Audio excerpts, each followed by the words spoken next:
nk'uyu iPhone yanjye nyewe ntimubona ko ari iPhone 11 Pro ubu nshobora gukora screenshot kandi nta n'ikintu cyahatare nkoze. Reba hano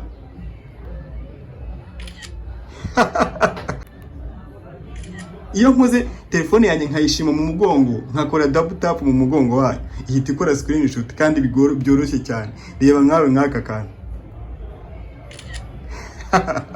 So reka mbigishe ngaka kantu bagakora bati winjira muri settings. Iyo umaze kwinjira muri settings ahantu hambere uhingukira hari utuntu twinshi cyane twa settings n'ama option twose ugenda utoranya. Ubu none ndamutse nkoze double tap hano mu mugongo wa telefone nahita nkora screenshot. Reba urabibona hari akandi kantu noneho kari hano kari kumwe n'iyi double tap kitwa triple tap. Urabona triple tap ahangaha. Ubu none triple tap yanjye hariho nane nshobora guhita noshyira nk'akandi kantu tuvuge ari nk'abantu kuri iPhone ngo bigora gusubira inyuma mpita nshyiraho home.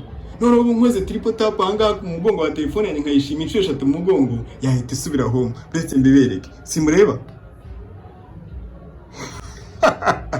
Ejo n'umushiti wanjye yaguze telefone iPhone 11 arangije arampamagara ngo ariko se ngo wambwiye ngo ukuntu ngo ni gute ngo ukuntu ngo nakora ngo screenshot kuri telefone yanjye ngo ko nagerageje kubikora ngo ariko bikaba byananiye.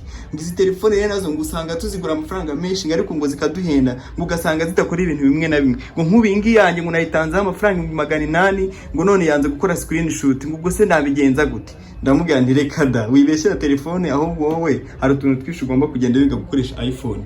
Reka rero mbigishe namwe kano kantu kandi karaza kubashimisha. Nk'abantu benshi mufite za iPhone rwose mugerageze mu joining iyi channel yacu cyangwa muzi kuri account yanjye maze mwige utuntu twinshi. Reba nk'ubu nshaka gukora aka kantu uburyo gakora winjira muri settings. Iyo umaze kwinjira muri settings ahantu hambere uhingukira hari utuntu twinshi cyane twa settings n'ama option twose ugenda utoranyamo. Noneho ngiye ndagira ngo nkwereke numara kwinjiramo utoranya ahantu handitse ngo accessibility.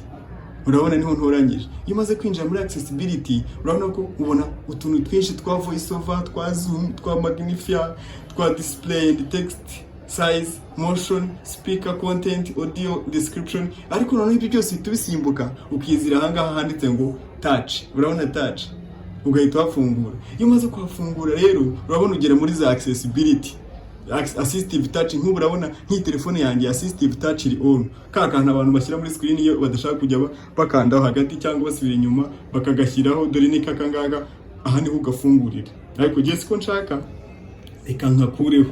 Murareba ko nkakuyeho. Ubu ngubu noneho reka noneho nkwereke ukuntu washyiraho kakandi nahoze mbigisha ka screenshot. Uhita umanuka hano hepfo noneho ukaza kuri double tap. Double tap urayibona ubundi usanga iri off. Iyo usanze iri off rero uhita uyishyiraho. Nk'ubu ngiye urabona double tap yanjye nahise nshyiraho screenshot. Ubu noneho ndamutse nkoze double tap hano mu mugongo wa telefone nahita nkora screenshot. Reba urabibona hari akandi kantu noneho kari hano kari kumwe n'iyi double tap kitwa triple tap. Urabona triple tap ahangaha. Ubu noneho triple tap hariho nane nshobora guhita noshyira nk'akandi kantu tuvuge ari nk'abantu kuri iPhone ngo bigora gusubira inyuma mpita nshyiraho home.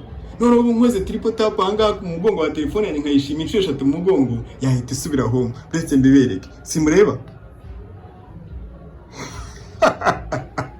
Ubu se utuntu tugoye cyane. Niba warafashe telefone ukayishoramo amafaranga menshi ukaba udashaka kuza ngo tukwigisha ukuntu wazagikoresha maze uyinjoyinge ku buryo bworoshye, ubwo urumva utari mu buyobe koko. iPhone nta kintu idakora. Izi telefone ushobora no kuyikoresha uri ku kazi ukaba wateka ibiryo cyangwa se ukaba wanazimya amatara mu rugo cyangwa se ukaba wafunga inzu cyangwa ukaba wacekinga ko wasize idafunze.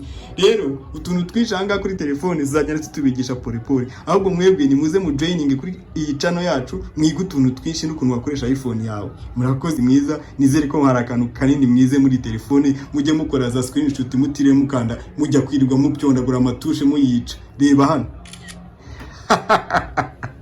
Murakoze cyane. Bye bye.